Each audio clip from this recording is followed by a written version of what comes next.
spooky season, everyone. Welcome to the October edition of the LBCA Pulse, the pulse of the cannabis industry in Long Beach. Today I have some important cannabis policy updates for you, so stick with me. Let's get right on into it.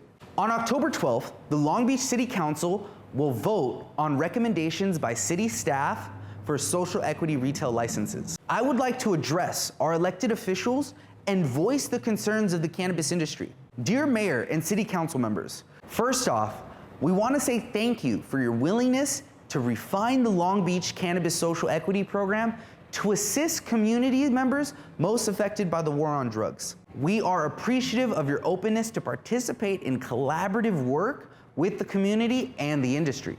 In response to the release of the Cannabis Equity Retail Storefront Feasibility Analysis, we would like to commend and address the feasibility analysis recommendations for consideration. First off, number 5, the LBCA does not agree with the 0.25% tax increase for all cannabis businesses to support the expansion. Let's make it clear, any increase in cannabis taxes is detrimental to the industry. The current cannabis market has not changed. The unlicensed and traditional market still hold more than 70% of the entire cannabis market. Once operating, equity retailers will have to compete in the same market, but now with higher taxes. If we recall, the recent increase in hours, as well as the decrease of the supply chain tax in 2019, allowed more cannabis businesses to open and operate, therefore generating more tax revenue for the city. Equity retail businesses, once operating, will also bring in tax revenue and will bring in enough needed to support this new program. We also believe that you should include the 2.0 FTE from the most recent recommendations. A reduction in cannabis tax is crucial for the sustainability of the industry as a whole.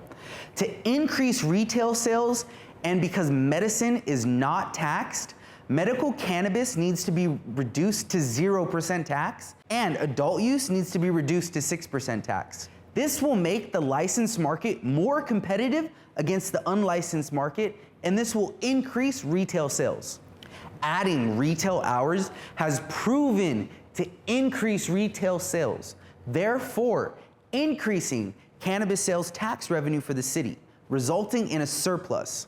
Again, a tax increase is not necessary. However, an increase in sales tax revenue is necessary and practical. Secondly, the LBCA does not agree that non-equity individuals or entities should have ownership interests in more than 2 equity cannabis permits. Non-equity individuals or entities should have ownership interests in only 1 equity cannabis permit.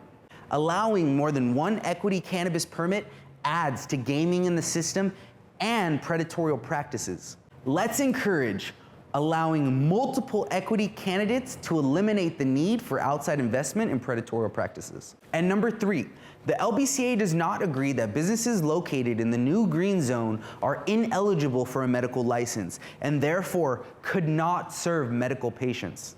This directly affects patients' access and the ability for the equity applicants to serve all cannabis patients and participate in helping cannabis patients.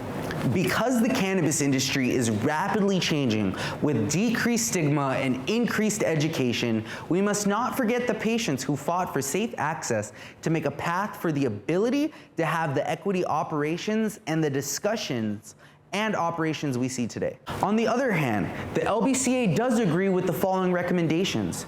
The recommendation to expand the green zone in Long Beach for dispensaries by making the following changes. Number 1, remove the park buffer and replace it with a 600-foot buffer around playgrounds and a 600-foot buffer around community centers. B, reduce the school buffer from 1,000 feet to 600 feet to align with the state's requirements. And C, let's remove the beach buffer. The LBCA agrees that this recommendation will greatly improve the barrier of property procurement for equity candidates. Let's consider the expansion of the green zone to include all cannabis licenses types to further help equity candidates locate property. Consider expanding the buffers between dispensary and dispensary locations. This is to avoid overconcentration. The industry can properly serve all communities while avoiding oversaturation of cannabis retails in certain areas.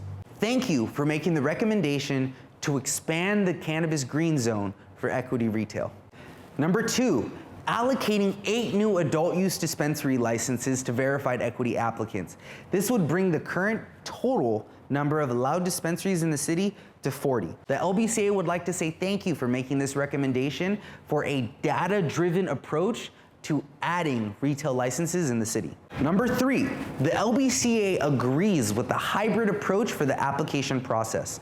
Thank you for recommending the most equitable and fair process to proceed. The LBCA also agrees to recommending an expansion to include a multidisciplinary approach to education opportunities to help close the gap of predatory practices. I know that was a lot, but I told you we had a big cannabis policy update for you. And that is the current pulse of the cannabis industry in Long Beach. We'll see you next month.